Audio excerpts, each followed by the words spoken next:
quero orar por ele, quero orar por você. Hoje nós estamos encerrando a série, né? Eu mais um. Semana que vem nós começamos a série Jesus na Casa.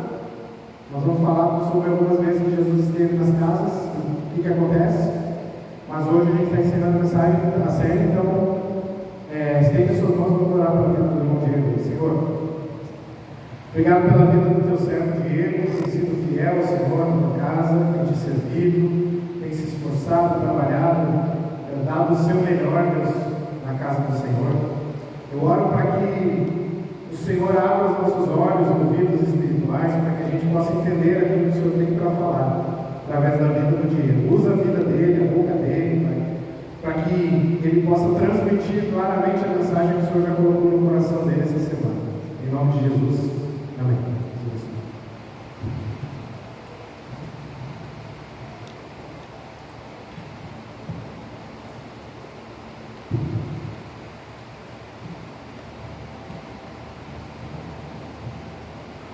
Boa noite. É sempre um prazer e um privilégio poder compartilhar aquilo que eu tenho vivido e aprendido. Bom,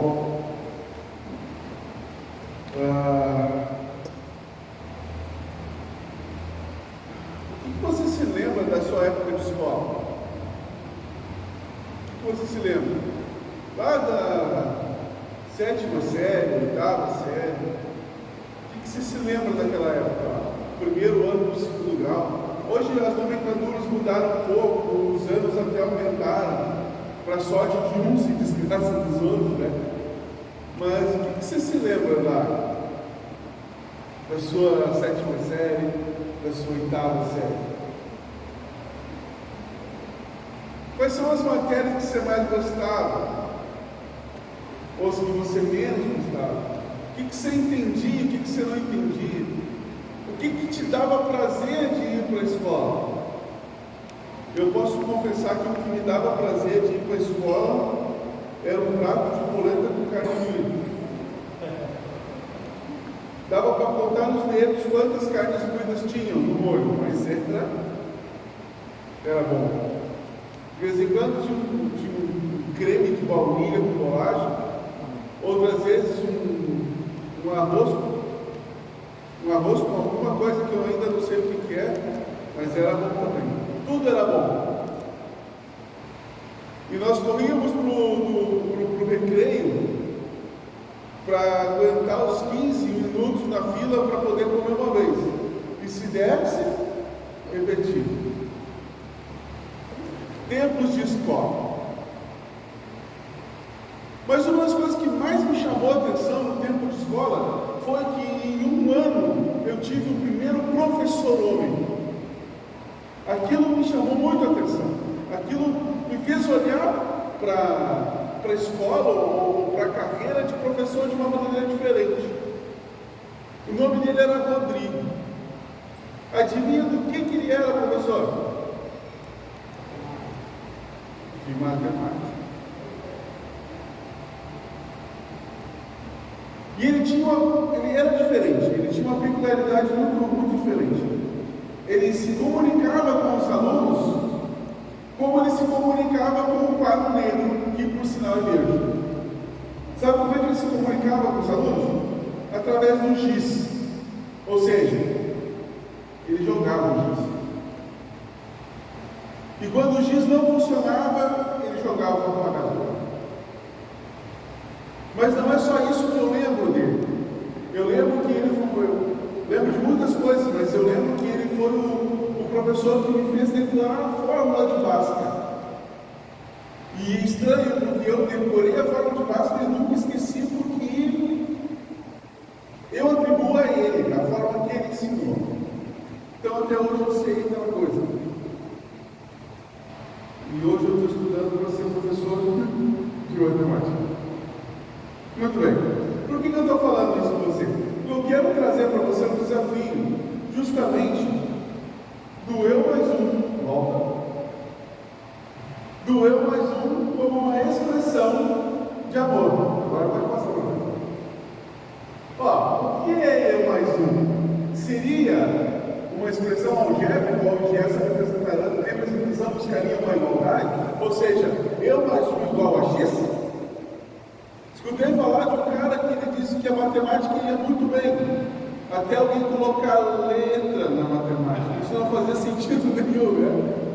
Mas beleza. Então, quem é o X, né, da questão? O que é o X da questão dessa ideia de eu mais um aí?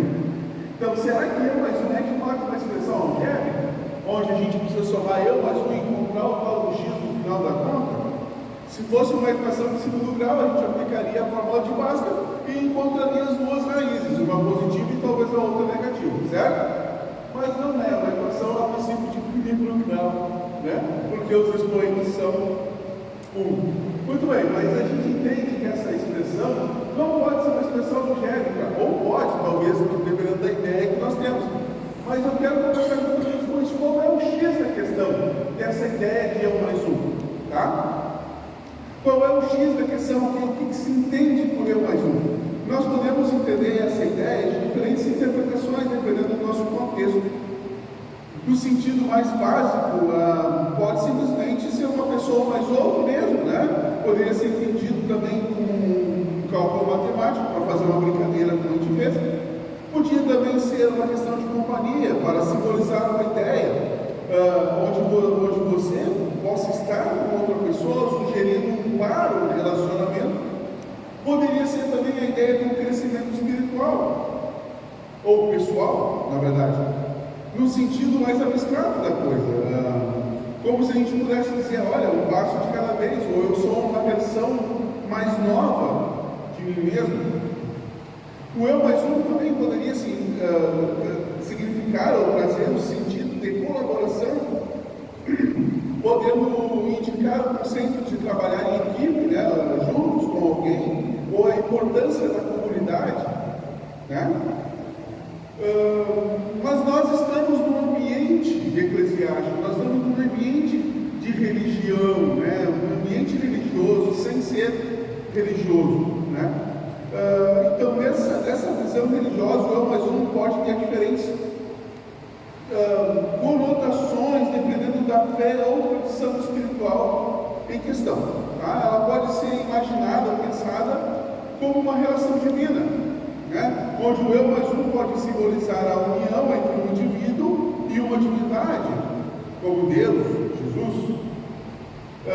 Pode também trazer a ideia de comunidade, de união, né?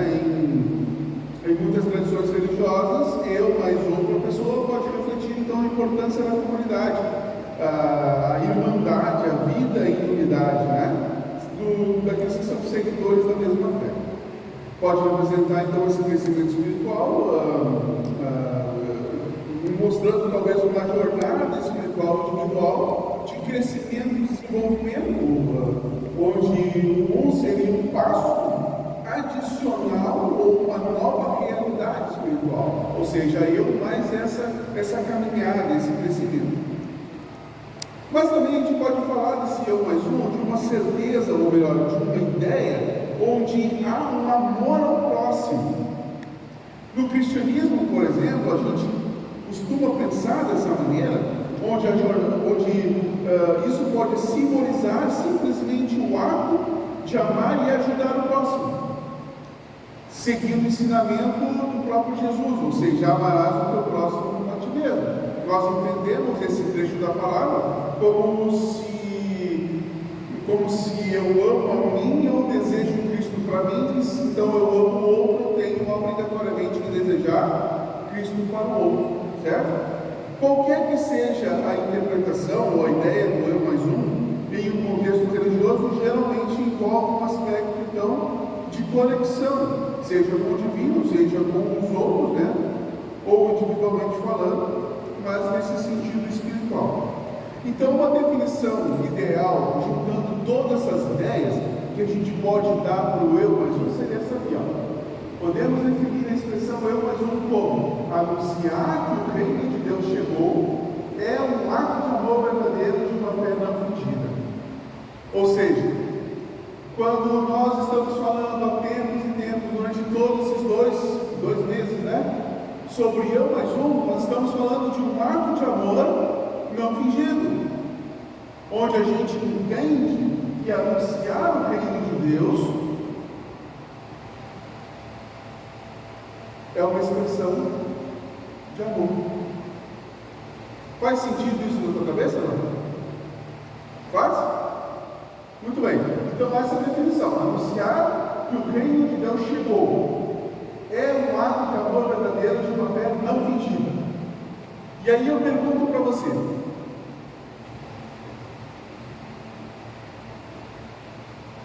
a tua fé é fingida ou é verdadeira? O que define uma fé fingida? O que define uma fé verdadeira?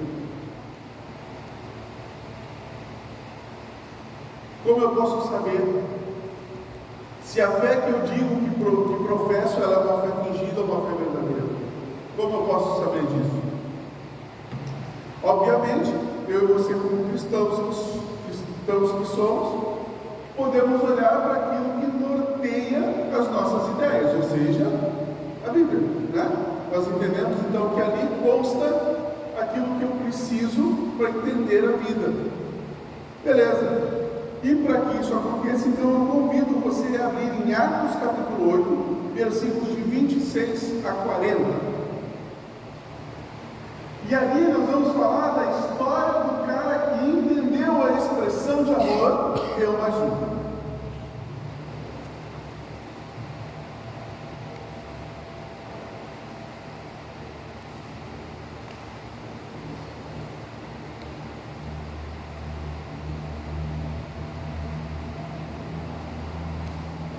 Para você que não achou ou que não trouxe a sua Bíblia, nós temos aqui, tá? Atos 8, 26 a 40. Ali conta a história então de um cara que entendeu essa ideia do eu mais um. Atos capítulo 8, a partir então do 26, vai contar a história desse homem, um homem chamado Filipe, e de um outro homem que é quase que está atrelado à história, mas nós não vamos falar muito dele, mas vamos focar nessa ideia de Filipe, tá? Filipe e um cara chamado, que a Bíblia chama de eunuco, certo? Então diz assim o texto ali, ó: um anjo do Senhor disse a Filipe: vá para o sul, para a estrada deserta, que desde Jerusalém, que desce de Jerusalém a Gaza. Ele se levantou e partiu. No caminho encontrou eunuco Etíope, um oficial importante encarregado de todos os tesouros de Candace, rainha dos etíopes. Esse homem viera a Jerusalém para adorar a Deus e, de volta para casa, sentado em sua carruagem, lia o livro do profeta Isaías. E o Espírito disse a Filipe: aproxime-se dessa carruagem e acompanhe-a. Então Filipe correu para a carruagem, ouviu o homem lendo o profeta Isaías e lhe perguntou: o Senhor entende o que está lendo? Ele respondeu: como posso entender se alguém não me explica? Assim convidou Filipe para subir e sentar-se ao seu lado. O eunuco estava lendo esta passagem da Escritura. Ele foi levado como ovelha para o matador e como cordeiro mudo diante do tosqueador. Ele não abriu a boca. Em sua humilhação foi privado de justiça. Quem pode falar dos seus descendentes? Pois a sua vida foi tirada da terra. O eunuco perguntou ao Filipe: diga-me, por favor, de quem o profeta está falando, de si mesmo ou de outro?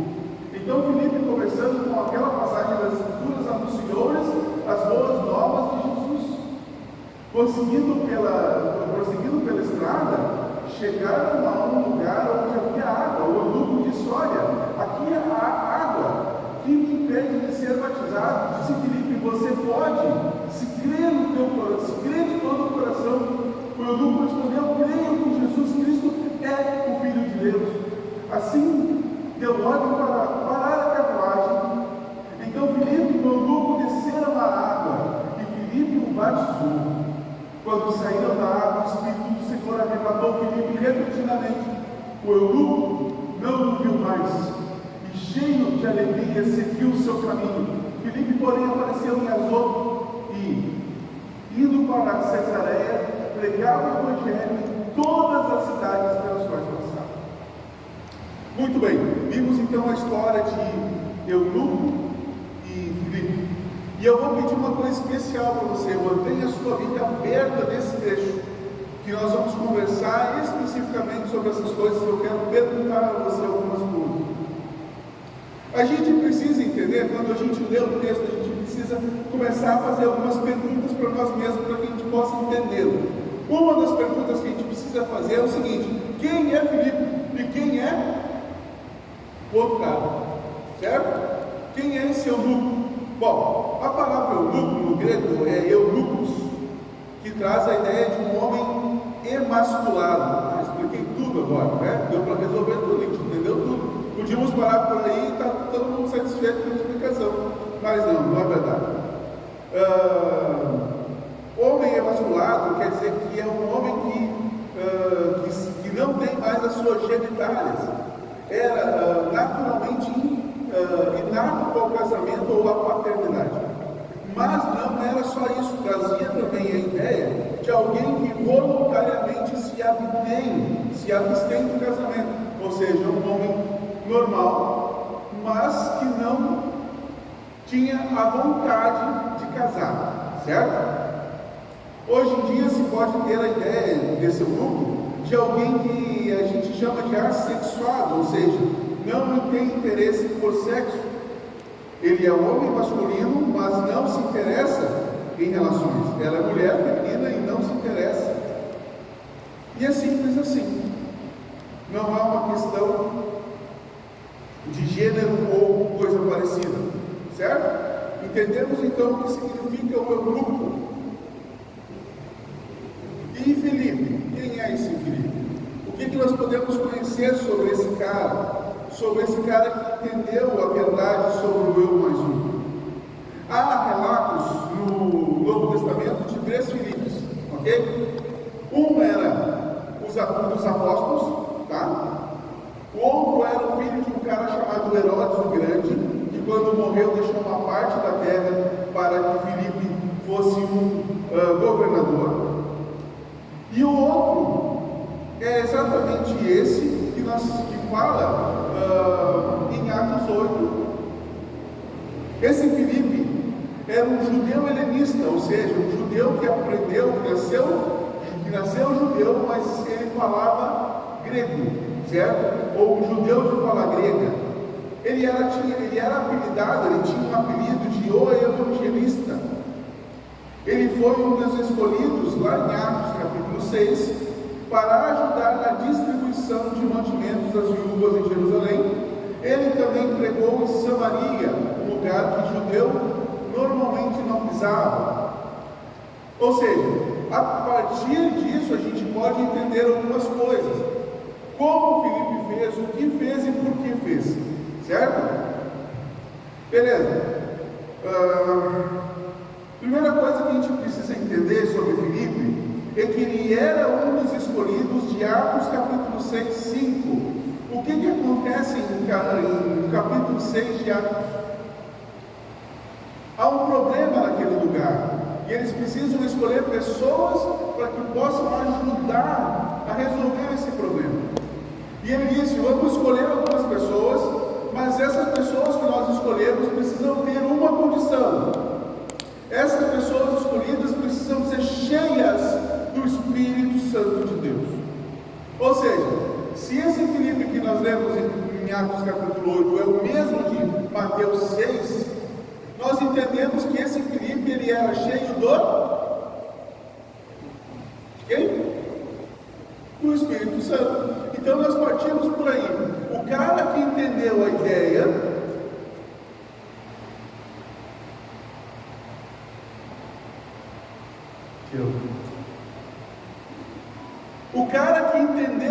do eu mais um era cheio do Espírito Santo. Sacou? O cara que entendeu toda a expressão do eu mais um, que achou o X da questão, era cheio do Espírito Santo. E aí eu te pergunto, meu irmão, você é cheio do Espírito Santo? Porque o cara que entendeu a expressão era, naturalmente a gente pode definir que para entender a expressão do eu mais um, precisa ser cheio do... Você tem Espírito Santo? Sim ou não? Nem sei do que você está falando, meu. Então depois nós conversamos. O pastor está aí para resolver essas coisas aí, né? E aí, gente, cheio do Espírito Santo, esse Filipe era assim, cheio do Espírito Santo. Legal, mas não para por aí, né? O texto de Atos 8 também revela outras características desse Filipe. E eu quero que você acompanhe comigo. Pode passar lá? Mantenha aí a sua Bíblia em Atos capítulo 8, a partir do versículo 26, aberto para nós. Nos versos 26 e 29 vai ser o seguinte: como era Filipe? Lembra que Filipe primeiro tinha o coração cheio do Espírito Santo, certo? E olha o que acontece. Um anjo do Senhor disse a Filipe: vá para o sul, para a estrada deserta que desce de Jerusalém. E depois o Espírito disse a Filipe: aproxime-se dessa carruagem e acompanhe. Ou seja, Filipe, sendo cheio do Espírito Santo, tinha um coração sensível ao Espírito, certo? Ou seja, ele ouvia o Espírito, ele entendia as mensagens do Espírito. É como se o Espírito dissesse: vem para cá, vá para lá, e ele estava escutando o Espírito. Não cabe a mim e a você entender uma expressão de amor de Deus se nós como um grupo ou individualmente não entendemos, ou melhor, não sejamos sensíveis ao Espírito. Ou seja, a gente precisa ter o Espírito Santo, ser sensível ao Espírito como Filipe era.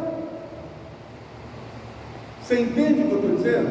Que eu e você precisamos ficar com os ouvidos atentos para aquilo que o Espírito Santo vai falar para nós. Mas não para por aí, olha só no versículo 27 e 30. Ele se levantou e partiu do caminho, encontrou uma nuvem contígua. É só essa parte que importa. Então Filipe correu para a carruagem, e essa é a parte que importa. Ou seja, um coração obediente. Faz sentido isso para você? Quando você escuta isso, faz sentido? Olha só, eu sou cheio do Espírito Santo. Eu escutei o Espírito Santo dizer o seguinte: levanta daqui e vai para lá. O que Filipe fez? Se levantou e partiu. Ele falou o seguinte: Filipe, está vendo aquela carruagem? Se aproxima. O que Filipe fez? Correu para a carruagem. Onde é simples assim? É simples assim. Filipe, um homem cheio do Espírito Santo, um homem que ouvia ele tinha um coração sensível ao Espírito Santo, mas que também obedecia. Eu escutei o Espírito Santo me mandando ir para a direita, eu quero ir para a esquerda. Eu fico orando muitas vezes na semana para que o Senhor abra oportunidades para que eu pregue o Evangelho, para que eu proclame o reino de Deus. E agora na minha sala, no meu trabalho, aparece um cara que eu não vou na cara dele. Eu continuo lá ou fico lá? O que você acha? Sacou? O pastor falou sobre isso antes, né? Sobre alguém que queria, talvez quisesse mudar, estava com uma ideia de parar, de desistir. Nós vamos conversar mais um pouco sobre isso. Versículo 30, pode colocar para nós. Filipe então correu para a carruagem e ouviu o homem lendo o profeta Isaías. E lhe perguntou: o senhor entende o que está lendo? O que Filipe ouviu? O que Filipe perguntou? Leia aí na sua Bíblia, acha aí o que foi que Filipe ouviu. O que foi que ele perguntou? O texto, versículo 30 já está falando lá. Ouviu um homem lendo o profeta Isaías. O que é o profeta Isaías? Está onde isso? Onde está o profeta Isaías? Na Bíblia, nós temos acesso a esse texto, certo? O texto é Isaías 53, de 7 a 8. Filipe então escuta o homem lendo a Bíblia. Meu irmão, se alguém está lendo a Bíblia perto de você, se alguém está buscando coisas espirituais perto de você, pode não ser as mesmas que você conhecer, mas qual é a intenção que essa pessoa tem?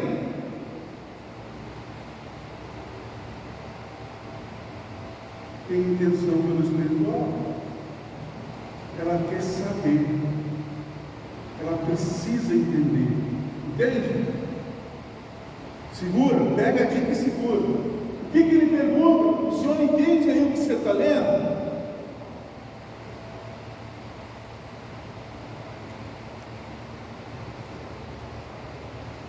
Filipe, ao ouvir, Filipe identificou uma oportunidade. Ao perguntar, Filipe aproveitou a oportunidade. E aqui, meu irmão, eu e você presenciamos um encontro do Filipe e do eunuco, mas um encontro entre a possibilidade e a necessidade. O encontro de Filipe e o eunuco é um exemplo desse encontro. A possibilidade que Filipe tinha de proclamar e ensinar foi ao encontro da necessidade que o eunuco tinha de conhecer, de entender. E isso tudo foi orquestrado pela soberania de Deus, no movimento do Espírito Santo dele. Um encontro entre a possibilidade e a necessidade. Você tem aproveitado, de fato, promovido os encontros das suas possibilidades de falar de Jesus para quem tem as necessidades de conhecer Jesus?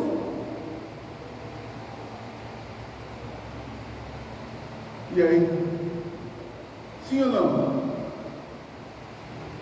Filipe, então, é o exemplo desse encontro, das possibilidades com as necessidades. Ontem nós assistimos um filme bem legal aqui, né? Onde a gente pôde ver a ação do Espírito Santo diante de uma comunidade que ninguém dava nada para ela.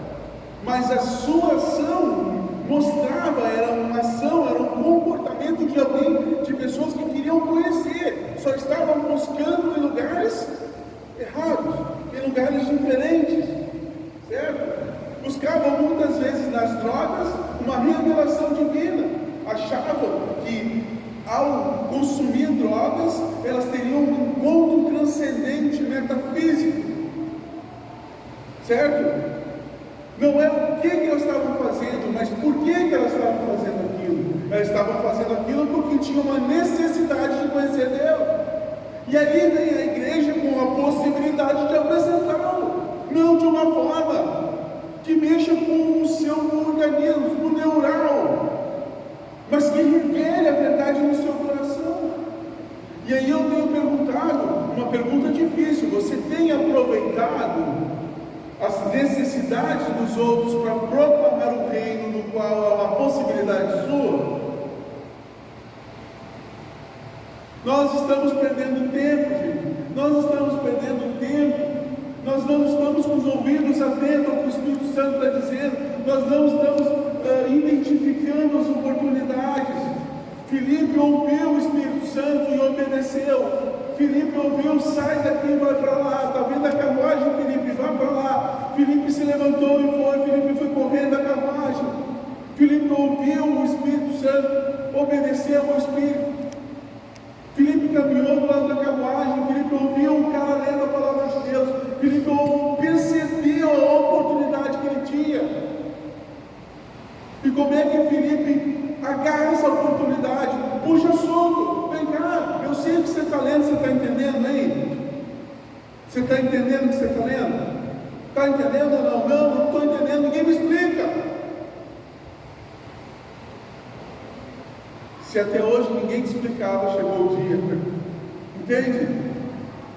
A gente precisa aproveitar as oportunidades, a gente precisa ter um coração sensível ao Espírito, um ouvido, e mais do que isso, um coração obediente ao Espírito. Você tem aproveitado, promovido os encontros das suas possibilidades de falar de Jesus e do reino para quem tem a necessidade de conhecer Jesus? quero que você acompanhe comigo uma dramatização. Não quero que ninguém saia correndo com medo. Não é um filme de terror, mas é para chamar sua atenção. Tá? Acompanhe com a gente essa dramatização.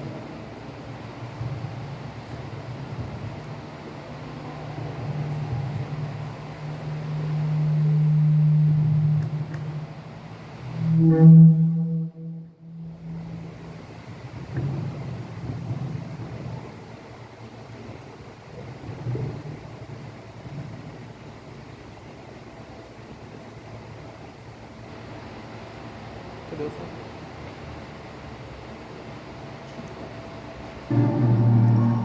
Tudo bem? Todo seu amigo. Volta lá.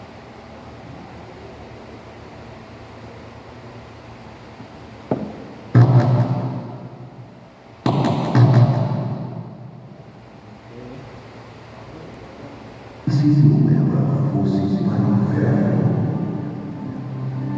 e se um dia vocês recebessem uma carta do além, uma carta do inferno, uma carta do seu amigo nas chamas do tormento eterno, o que segue é uma dramatização. Foi escrito por um estudante fictício chamado Josh para um amigo chamado Zé. Enquanto Zé sempre tivesse a oportunidade de falar com Josh sobre Jesus, ele não falou. Eles eram melhores amigos. Eles jogavam futebol juntos. Eles iam para aula juntos. Eles se divertiam juntos. Mas uma coisa que Zé escolheu de Josh, sua relação pessoal com Jesus Cristo. O resto da história é simples e triste. Algumas cervejas, uma trágica volta para casa, um acidente, uma morte, um funeral, uma carta. Essa é a carta da Índia, uma carta do inverno. Arrasta a seta pra cá. Carlos, eu morri hoje. É muito diferente do que esperava, simplesmente. Eu sempre pensei que ao morrer, eu iria para um mundo obscuro e nebuloso. Mas este dia é real. É até mais real que a minha vida. Eu posso pensar, eu posso falar, eu posso até sentir. Logo depois da batida, eu senti algo muito estranho assim. Foi muito estranho. Eu pensei que eu ouvi gritos e que deviam ser apenas coisas da minha imaginação. Primeiro fiquei numa sala fria, no túnel de meia-noite. Então eles perguntaram meu nome e olharam num livro chamado O Livro da Vida. Eu acho que eles não acharam, porque chegaram a meus olhos, me entregaram pelos braços. Estavam prontos para me levar para fora dali. Eu estava aterrorizado. Eu não tinha ideia do que estava acontecendo. Eu perguntei aos meus o que estava acontecendo, mas eles não me responderam. Eu perguntei de novo, e finalmente eles me disseram que somente aqueles cujos nomes estavam escritos no livro da vida poderiam entrar no paraíso, e os outros seriam condenados ao inferno para sempre. Eu estou com medo de...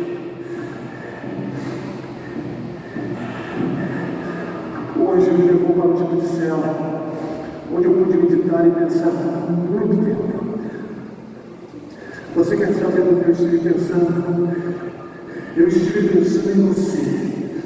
Zé, você é cristão, você mesmo me disse isso.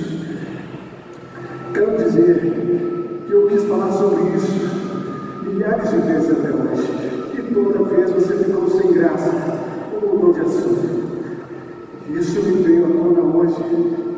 depois do acidente. Mas a pergunta que não sai da minha cabeça é essa, Zé. Por quê? Porque você nunca me falou sobre como se tornar cristão. Você dizia assim, meu amigo, mas se realmente fosse, você teria me falado sobre Jesus. Você teria me falado sobre como sair desse terrível lugar para onde estão me levando. Eu posso sentir meu coração pulsando em meu peito. Os anjos que me levaram para o inferno estão acabando. Eu posso ouvir os seus passos. Eu vou ouvir falar para o inferno. Eles se chamam de lago de fogo. Eu não posso suportar, Zé. Eu estou aterrorizado. Os anjos abriram a porta. Oh, não! Eles entraram. Eles estão me carregando para fora daqui. Eu já posso sentir o calor das chamas. Eu estou sem esperança. Eu estou cada vez mais perto. Está cada vez mais perto. Meu coração está abrindo de medo. Eles estão me largando nas chamas. Isso vai durar para sempre. Eles estão me jogando fogo, sofrimento, inferno. Por que, Zé? Por que você nunca me falou sobre Jesus? Assinado, seu amigo, Josh.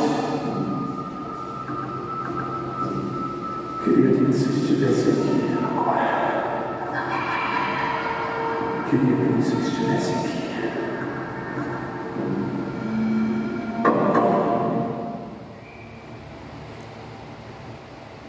Pois é, gente. Uma simples carta. Por que você nunca me falou sobre esse relacionamento que você tem com Deus?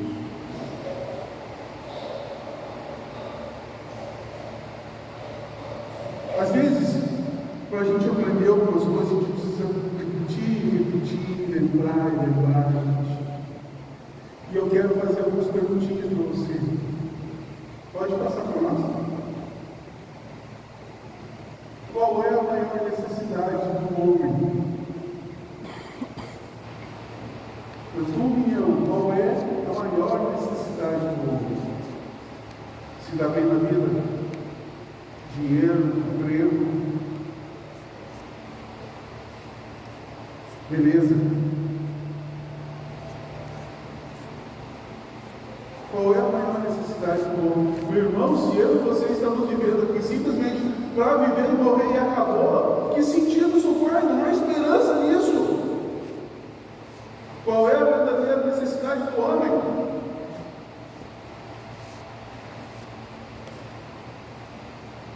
Colossenses 1:21.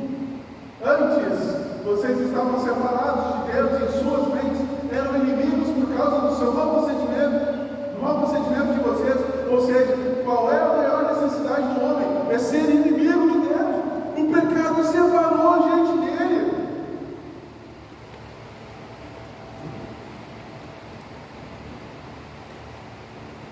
Talvez se pergunte, mas um Deus que é todo amoroso vai jogar as pessoas no inferno por não conhecerem o seu nome? Não! Não é Deus que lança a pessoa nenhuma no inferno. Mas toda vez que você faz uma escolha ou deixa de fazer uma escolha, já está fazendo. A maior necessidade do homem é ter o seu relacionamento com Deus reconstruído. E isso só acontece por Jesus. Por isso que ouvir o nome é tão importante. Nós cantamos aqui hoje, eu ouvi o teu nome na sepultura e saí, mas ouviu de quem?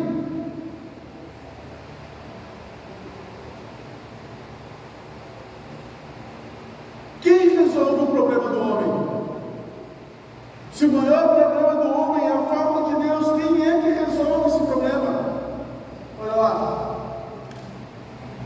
Se quando éramos inimigos de Deus, fomos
assim também por meio da obediência de um só homem, Jesus, muitos serão justos, feitos justos. Ou seja, se a minha e a tua necessidade maior, meu irmão, é a falta de Deus, Jesus resolve a parada. Jesus supre. Entende por que é importante proclamar o reino? Entende por que a igreja não é um lugar que está brincando de crente? Nós temos uma missão, meu irmão. Deixa eu te fazer a pergunta. Você pode proclamar uma verdade? Você pode sentar com uma criança e dizer para ela que 1 mais 1 é 2? Você pode ou não? Por que você pode? Por que você pode pegar uma criança de 6, 7 anos, sentar do lado dela e dizer que se eu juntar o F e o O G e o O vira fogo? Por que eu posso fazer isso? Porque eu aprendi uma verdade. Ou seja, o que eu estou transmitindo é uma verdade. Se eu conheço a verdade, eu posso ensinar uma. Passa para nós.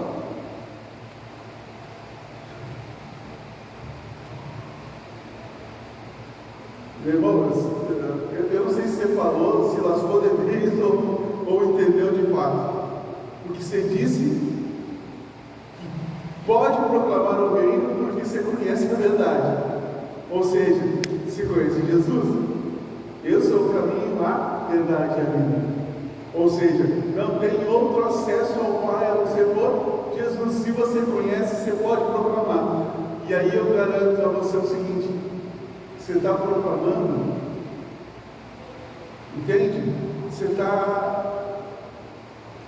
agarrando as oportunidades. Você pede a oportunidade para proclamar o reino. Vamos lá, você pode proclamar essa verdade? Olha o que o versículo que Paulo escreveu, diz o seguinte: tudo isso provém de Deus, certo? Tudo provém de Deus, que nos reconciliou consigo mesmo por meio de Jesus. Ou seja, Deus, o ofendido, se move por meio de Jesus Cristo para reconciliar o ofensor com ele mesmo, certo? Só que o detalhe é o seguinte: ele faz isso e larga no teu colo o presente. Qual presente é esse? O ministério da reconciliação. Ou seja, mas eu não fui chamado para nada na igreja. Você não leu o seu versículo, agora você está lendo. Você recebeu no seu colo o ministério da reconciliação. Ou seja, que Deus em Cristo estava reconciliando consigo o mundo, não lançando em conta os pecados dos homens, e nos confiou uma mensagem da reconciliação. Ou seja, Deus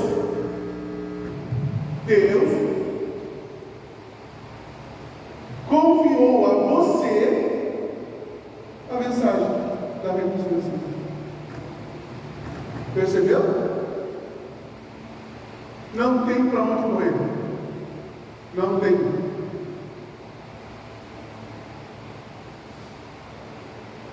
Tem um professor que eu gosto demais das aulas dele. Não é meu professor, mas eu procuro ele na internet e escuto as coisas que ele fala.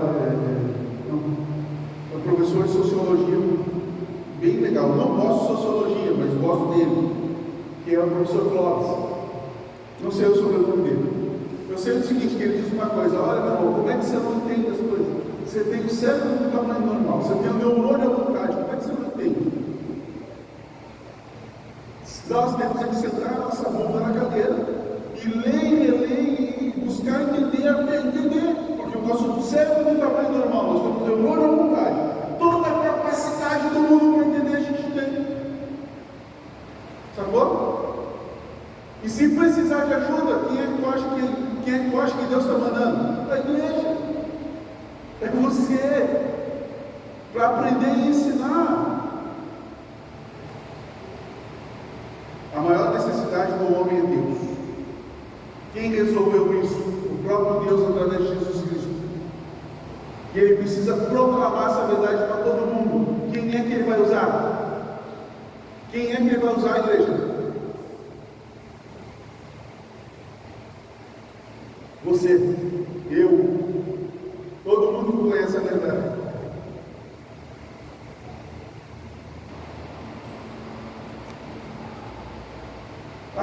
mas eu não tenho o dom do evangelismo, eu não... blá. Quero apresentar para você dois textos do portal. Antes, santifique Cristo como Senhor no seu coração. Estejam sempre preparados para responder a qualquer que lhes pedirem a razão da esperança que há em vocês. Contudo, façam isso com mansidão e respeito, conservando a boa consciência, de forma que os que falam malvosamente encontram o bom procedimento de vocês, porque estão em Cristo, fiquem envergonhados da sua calúnia. Pedro já está dando a letra, meu irmão, olha só. Primeira coisa, santifica Deus no teu coração, santifica Jesus. Santificou? Agora você precisa estar sempre preparado para responder a qualquer que lhe pedir a razão da esperança que há em você. Tem uma frase bacana do cara chamado Abraham Lincoln. Ele diz o seguinte: eu me preparo sempre para que quando as oportunidades surjam, eu já esteja preparado. Olha que legal, não está nem na Bíblia isso. Percebe?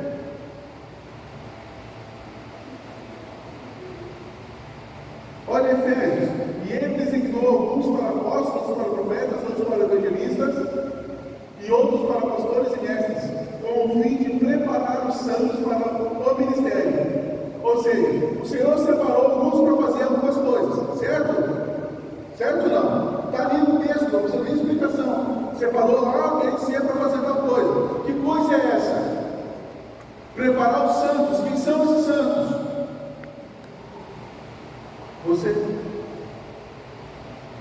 Você, eu. Para quê? Me preparar para quê? Para a obra do ministério. Que ministério? Vamos voltar lá. O ministério da reconciliação. Entendeu, querido? Por que é tão importante? É vital. O X da questão é: eu mais um é igual a eu disposto a proclamar, anunciar que o reino de Deus chegou por Jesus Cristo. Simples assim. Se você acertar essa conta, você tira 10. Eu tenho a possibilidade de falar o que tenho vivido e aprendido nas minhas experiências da igreja, ao ler a Bíblia e ao orar. Você tem vindo à igreja? Você tem escutado as mensagens? Você tem lido a palavra de Deus? Você tem orado? Então você tem a possibilidade de falar com o outro.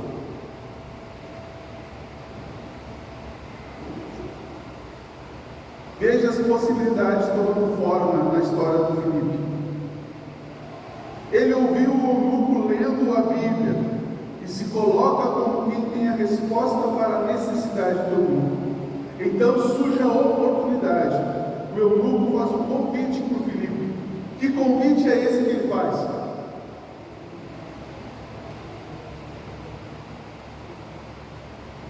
Qual é o convite que o eunuco faz para o Filipe?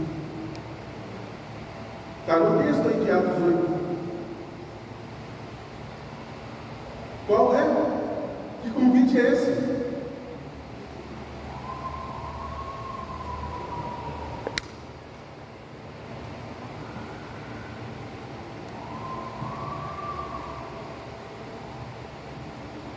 Ele convidou o eunuco para entrar e sentar-se ao seu lado.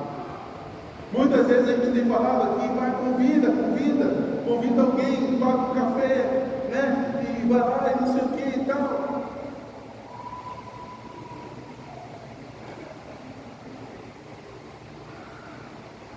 Depois que o Filipe entrou e sentou, ele começa justamente pelo texto que ele estava lendo e pregou o Evangelho. O que é o Evangelho, meu irmão? Passa ali.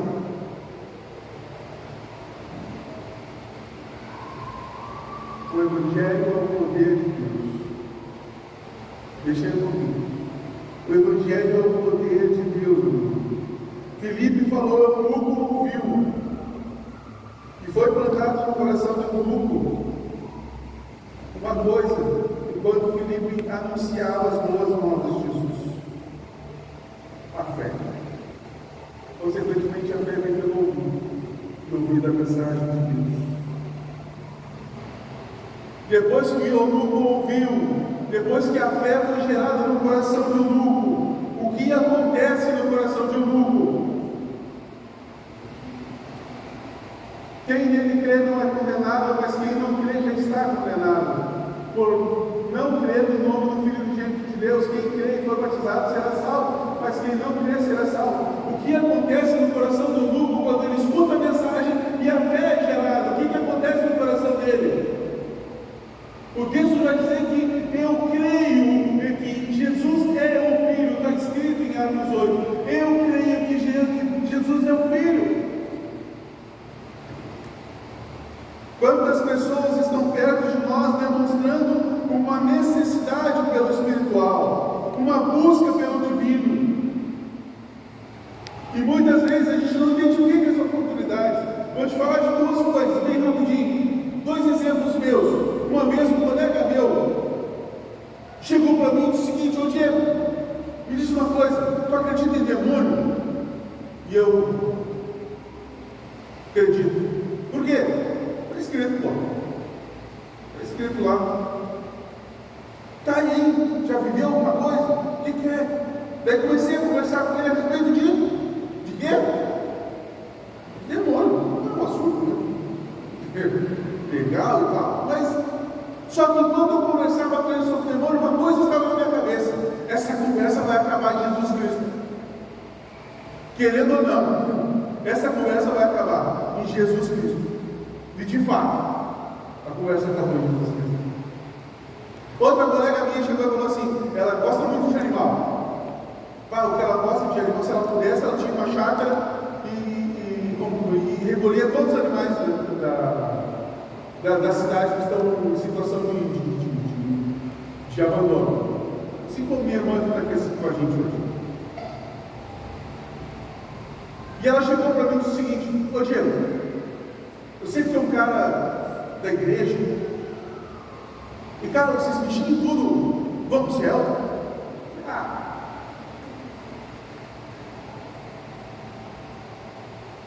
Eu mostrei um texto para ela de como Deus se importava com os animais, principalmente aqueles problemas de trabalho, né?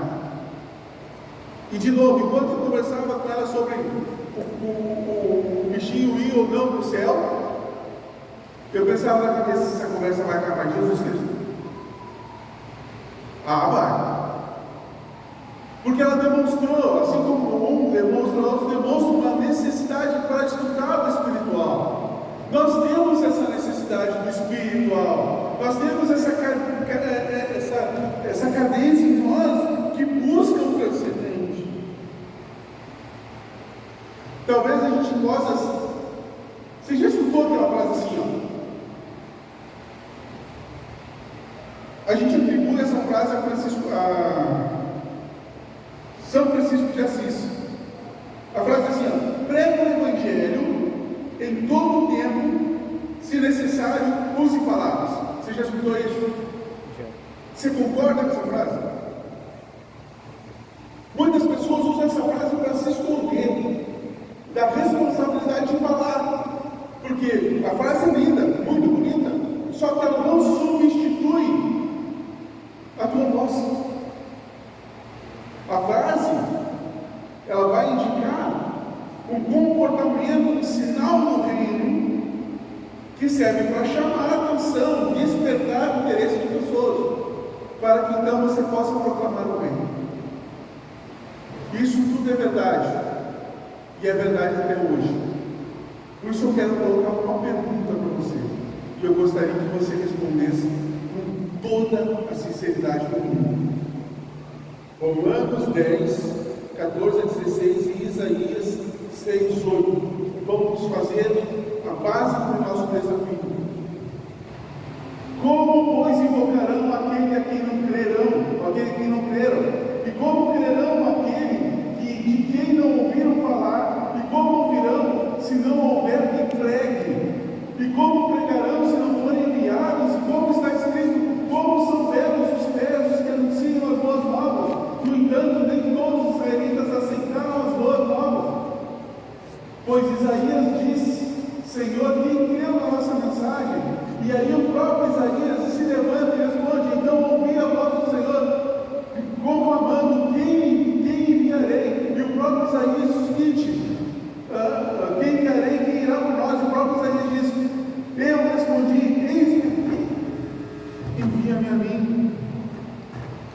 Igreja, eu só tenho mais uma pergunta para vocês.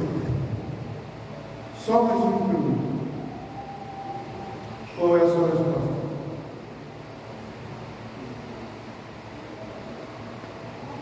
A fé vem pelo ouvido. Só que como eles ouvirão se não há quem pregue? Como as pessoas vão ouvir? Nós cantamos aqui, eu ouvi a tua voz e eu saí da sepultura. Quem é que estava falando?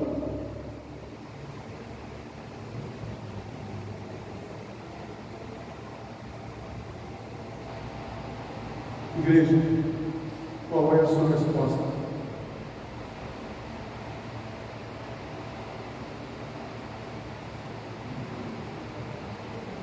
Você só tem duas opções: aceitar o mistério da reconciliação que o Senhor te deu, ou negá-lo.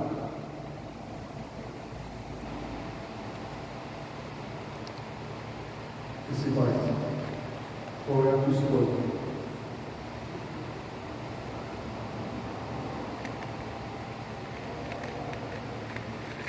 Desperta.